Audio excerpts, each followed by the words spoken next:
Assalamualaikum warahmatullahi wabarakatuh.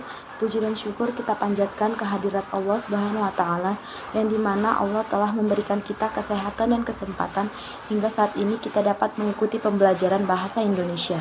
Salawat beriring salam tidak lupa kita hadiahkan kepada junjungan kita Nabi besar Nabi Muhammad SAW, yang dimana beliau telah membawa kita dari zaman kebodohan hingga zaman yang penuh dengan ilmu pengetahuan sekarang ini. Yang kami hormati Bapak Abdul Hafiz MPD selaku dosen pembimbing dan teman-teman semua yang kami banggakan. Izinkan kami memperkenalkan nama-nama dari anggota kelompok kami, yaitu saya sendiri sebagai moderator, Vivi Rahmadani Siregar, dan rekan saya Yusra Harahap. Baiklah, kami dari kelompok 10 akan memaparkan hasil kelompok kami yang berjudul kutipan dan sumber kutipan. Sebelum lebih lanjut, rekan saya Yusra Harahap akan menjelaskan tentang pengertian kutipan. Kepada Yusra Harahap, saya persilahkan. Yusra Lestari Harahap akan menjelaskan pengertian kutipan. Dalam penulisan-penulisan ilmiah, baik penulisan artikel-artikel ilmiah, karya-karya tulis, maupun penulisan skripsi, disertai seringkali dipergunakan kutipan-kutipan untuk menegaskan isi uraian atau untuk membuktikan apa yang dikatakan.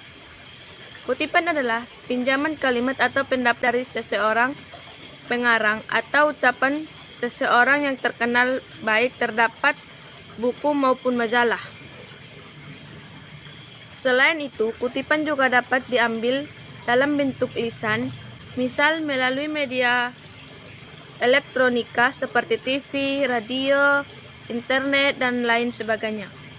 Tujuannya sebagai pengokohan argumentasi dalam sebuah karangan. Dengan menggunakan kutipan, si orang penulis tidak perlu membuang waktu untuk menyelidiki suatu hal yang sudah dibuktikan kebenarannya oleh penulis lain. Penulis cukup mengutip karya orang lain tersebut. Fungsi kutipan. Penulisan kutipan berfungsi: 1. Untuk menunjang fakta, konsep, gagasan, atau untuk memberikan informasi tentang sumber data, gagasan, dan lain-lain yang relevan. 2. Untuk memberikan penjelasan tambahan tentang suatu masalah yang dikemukakan dalam teks atau untuk menjelaskan definisi istilah secara cermat.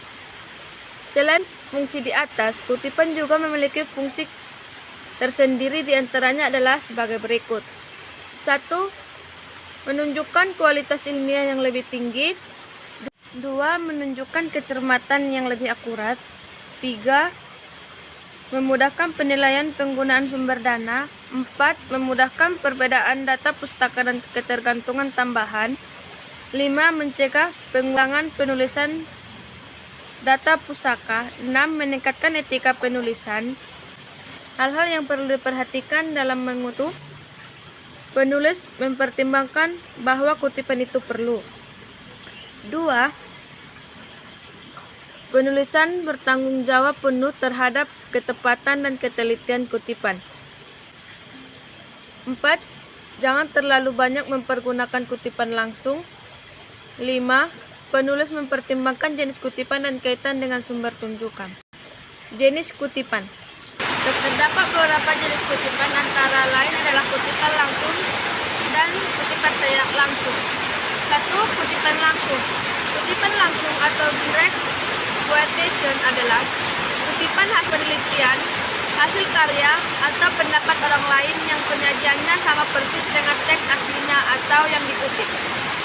Dalam merujuk sumber kutipan, di teks utama sebutkan referensi dengan menulis nama pengarang, tahun, penerbit, dan nomor halamannya.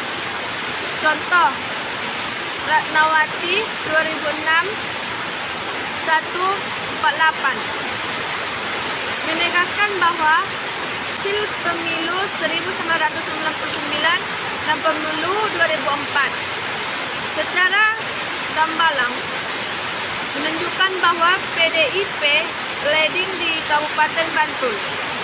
Tidak langsung.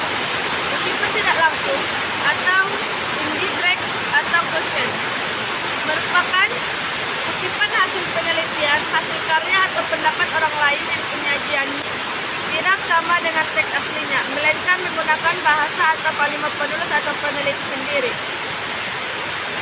Kutipan ini, sumber rujukan harus disebutkan bagi dengan nomor halaman atau tanpa nomor halaman.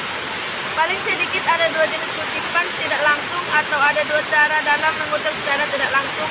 Pertama, dengan meringkas penyimpulan atau merujuk ke pokok pikiran orang lain.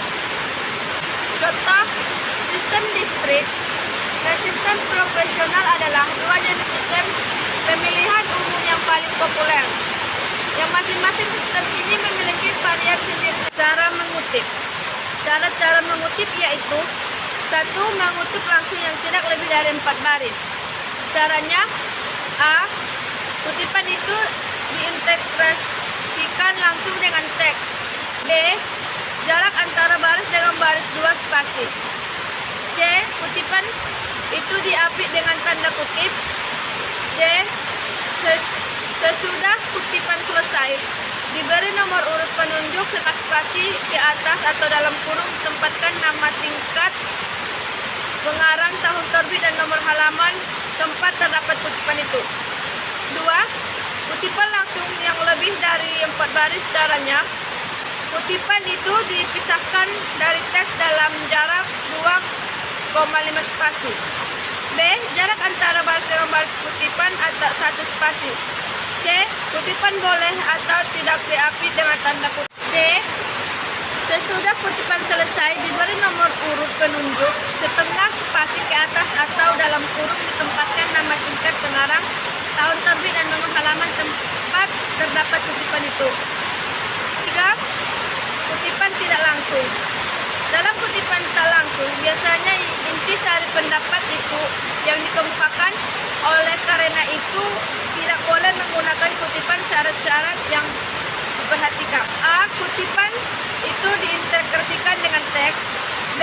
Jarak antara baris 2 spasi. B. Jarak antara baris dengan baris kutipan atau 1 spasi. C. Kutipan boleh atau tidak diapit dengan tanda kutip. D.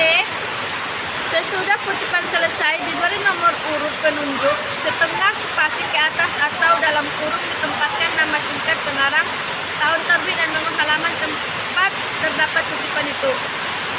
3. Kutipan tidak langsung.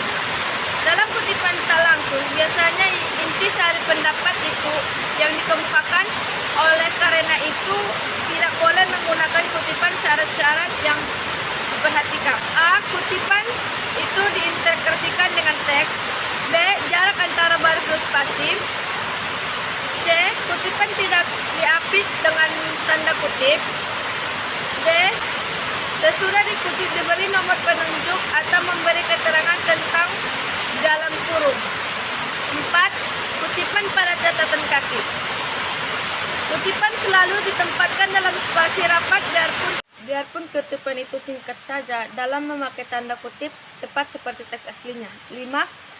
Kutipan atas ucapan asli. Jika penulis ingin mengutip ucapan-ucapan lisan dari seseorang, sebaiknya diperlihatkan terlebih dahulu naskah kutipan itu kepada memberi keterangan gunanya pengesahannya. 2. Cara penyebutan sumber kutipan. Dalam mengutip, kita harus menyebut sumbernya. Hal itu dimaksud sebagai pernyataan penghormatan kepada orang yang pendapatnya dikutip dan sebagai pembuktian akan kebenaran kutipan tersebut. Beberapa prinsip yang harus diperhatikan pada waktunya membuat kutipan adalah: 1. Jangan mengadakan perubahan.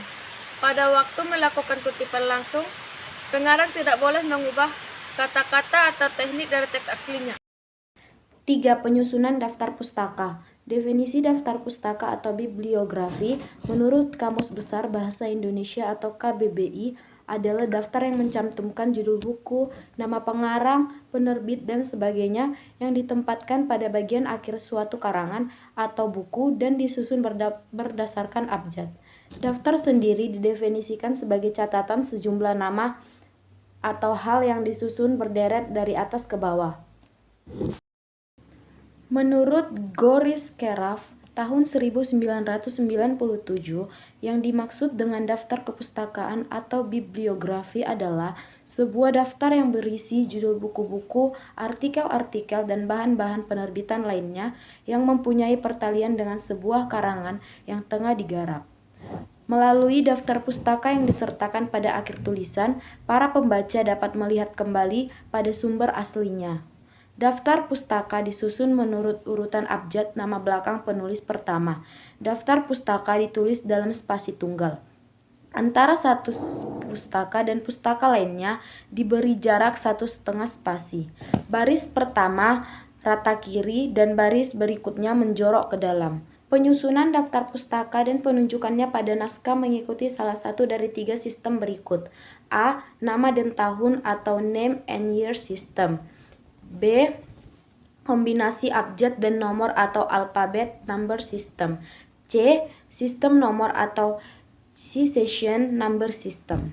Jadi, kesimpulan dari topik diskusi kami kali ini adalah kutipan adalah pinjaman sebuah kalimat atau pendapat dari seseorang pengarang atau seseorang, baik berupa tulisan dalam buku, kamus, ensiklopedia, artikel, laporan, majalah, koran, surat kabar, atau bentuk tulisan lainnya, maupun dalam bentuk lisan, misalnya media elektronika seperti televisi, radio, internet, dan lain sebagainya. Tujuannya sebagai pengokohan argumentasi dalam sebuah karangan. Kutipan terdiri dari 1 kutipan langsung, 2 kutipan tidak langsung. Catatan kaki yaitu sumber atau istilah yang harus dijelaskan. Daftar pustaka atau bibliografi merupakan sebuah daftar yang berisi judul buku-buku, artikel-artikel, dan bahan-bahan penerbitan lainnya yang mempunyai pertalian dengan sebuah karangan. Melalui daftar pustaka yang disertakan pada akhir tulisan, para pembaca dapat melihat kembali pada sumber aslinya. Itu saja yang dapat kami sampaikan. Kurang lebih kami memohon maaf. Kepada Allah kami memohon ampun. Dan untuk teman-teman semua yang ingin bertanya kami persilahkan. Akhir kata kami ucapkan wabillahi taufiq wal hidayah. Wassalamualaikum warahmatullahi wabarakatuh.